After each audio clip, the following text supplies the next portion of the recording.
आज हे उपोषण आमचे शाखा प्रमुख मोहन म्हात्रे यांनी एक दिवसाचे लाक्षणिक उपोषण ठेवलेलं आहे।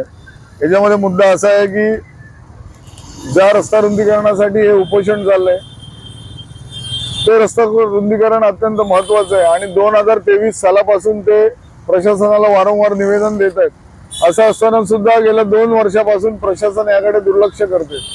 सदर जो रस्ता आहे त्या विकासकाने या ठिकाणी आतमधनं डीपी प्रमाणे गटर बांधून घेतलेली आहे, फुटपाथ झालेला आहे, परंतु तो पत्रे काढत नाही। आणि या ठिकाणी एक मोठी शाळा आणि 3 हॉस्पिटल्स आहेत। वारंवार लोकांना या ठिकाणी त्रास होतो आणि कोणत्याही प्रकारचा इथं अडथळा नाहीये की कुणाचं पुनर्वसन करायचं किंवा काय करायचं।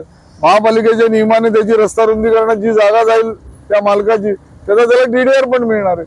परंतु या पाठीमागे कोण शक्ती काम करतात की गेले 2 ते 3 वर्ष हा रस्ता होऊन देत नाही। म्हणून आज आमचे शाखा प्रमुख मोहन म्हात्रे यांनी हे उपोषण केलेलं आहे आणि त्याला पाठिंबा देण्यासाठी आम्ही सगळे लोक इथं जमलेलो आहोत। कित्येक वर्ष या रस्त्यासाठी मी भांडत आहे, पत्रव्यवहार करून सुद्धा ते काही लक्ष देत नाही, म्हणून त्यांना उपोषणाचा इशारा दिला आणि म्हणून उपोषणाला बसलो। कोणता रस्ता आहे आणि राधानगर साईडला जाणारा रस्ता आहे आणि इकडे 2 हॉस्पिटल आहेत, एक शाळा आहे। मेन रस्ता असताना सर्व फुटपायरी आतमधली झाले तरी पण पत्र बिल्डर काढत नाही। कशासाठी, का काढत नाही, प्रशासन का त्याला थांबले असे, म्हणून वारंवार पत्रव्यवहार करून सुद्धा लक्ष देत नाही, म्हणून उपोषणाचा इशारा दिला।